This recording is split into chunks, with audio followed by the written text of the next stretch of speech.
ফেসটা চেনা চেনা লাগছে না? হ্যাঁ, চেনা লাগারই কথা, কজ এক রাতে লাইভে এসে উনি এখন ভাইরাল, বিভিন্ন জায়গায় ইন্টারভিউ দিয়ে বেড়াচ্ছেন। উনি চেয়েছিলেন ওনার জীবনে ব্যাড বয় আসুক, যে লয়াল হবে না, তাকে মারধর করবে। হ্যাঁ, তার জীবনে তাই এসেছে, বাট সেটা সম্পর্কে সন্দিহান, কজ ওনার নাকি 8-9টা রিলেশনশিপ অনেক আগেই ছিল। তাহলে এখন কয়টা, হু নোজ।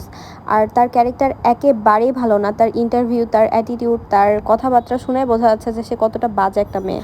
সভ্যশালীন মানুষদের বিয়ের পরবর্তীতে পরিবার পরিকল্পনা বা তাদের সুইটেবল টাইম অনুযায়ী বেবিজ হয়। কিছু অসভ্য মহিলার বিয়ে লাগে না, বিয়ের প্রতিশ্রুতির মাধ্যমে তাদের বেবি হয়। বড়লোকের ছেলেকে পটানো ইজ ওল্ড। এখন কি করে, বড়লোকের ছেলেদেরকে ফাঁদে ফেলে সে বাড়ির বউ হয়ে ঢুকতে চায়। সে নাকি টাকা পয়সা কিচ্ছু নিবে না, সে বাড়ির বউয়ের মর্যাদা চায়। তার মানে সম্পূর্ণ সম্পত্তির মালিকই সে হতে চায়। না, আমার লয়াল ভালো লাগে না তো। তো এরকম ছিল, বাজে ছেলে ভালো লাগে। হ্যাঁ, এই যে বয়ফ্রেন্ড ইস্যু, তুমি মনে হয় তোমার বয়ফ্রেন্ড নিয়ে মানে হ্যাপি না? নো। কয়টা প্রেম করছো টোটাল? 7-8টা। এরকম ছিল, বাজে ছেলে ভালো লাগে। I am into bad guy, so what can I do? আমার এটাই তো ভালো লাগে, একটা মানে একটা ভাইব থাকবে, মানে ইটস কাইন্ড অফ ট্রিপিং, যে ও আরেকটা মেয়ের কাছে যাচ্ছে, আমি দৌড়াদৌড়ি করতেছি, তুমি কোথায় যাচ্ছ, ওকে আবার ধরে নিয়ে আসতেছি, আবার মানে স্পাইগিরি করতেছি লিটারালি, যে তুমি কোথায়, কার সাথে। বয়ফ্রেন্ড মানে এই না যে আমার তার সাথে বিয়ে হচ্ছে বা সামথিং, আমি জিনিসটাকে দ্যাট ডাজন্ট মিন যে life goes on, you know, but আমার মজা লাগে। He has to be a bad গাই।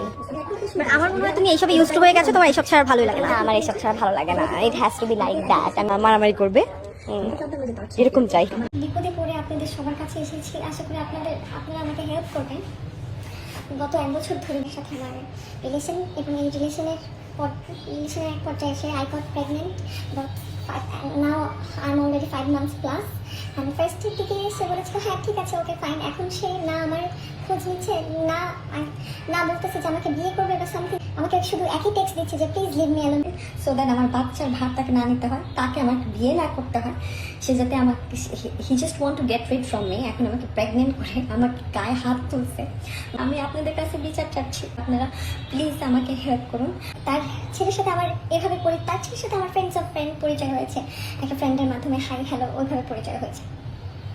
আমি তো জানতাম না যে তার ছেলে এরকম। শুধু এই গোল্ডি কার্ডটাই না, আরো অনেক মানুষ এরকম ভাইরাল হচ্ছে। এদের ইন্টারভিউ কেন নিচ্ছে? এদের রিমান্ডে নেওয়া উচিত, শাস্তি দেওয়া উচিত। শারীরিক মেলামেশা সবসময়, যখন ও আমার সাথে দেখা করতে যাইতো, 5.5 বছর হয়ে গেছে ওর সাথে আমি রিলেশন করি।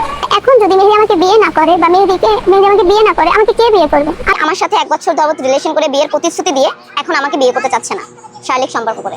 আপনাদের সম্মানে অনেক লাগছে, আপনার ছেলে 2 মাস হাজবেন্ড ওয়াইফের মতো আমার সাথে থাকলো, সেটা বুঝলেন না?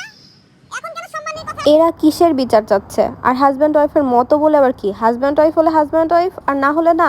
হাজব্যান্ড ওয়াইফ না, আবার এরকম মানে কুকীর্তি করার সময় কি মানুষের কাছে পারমিশন নিতে এসেছিল? এখন কেন জনগণের কাছে বিচার চাইতে আসছে? আর বিচার যদি করতেই হয়, এই মহিলাদের আগে বিচার করা উচিত। এদের কঠিন শাস্তি না দিলে এগুলো ঘটনা বেড়ে চলবে। এগুলো ধর্মীয়, সামাজিক কোনোভাবেই অ্যালাউড না। এরা ছেলেদেরকে পটায় না, এরা ছেলেদেরকে ফাঁসায়, মানে ফাঁসিয়ে নিজের ফায়দা হাসিল করতে চায়। একটা সময় ছিল ছেলের পরিবার সহ পাত্রীর বাসায় পাত্রী দেখতে যেত। পাত্রীরা কত প্রিশিয়াস, কত দামি ছিল।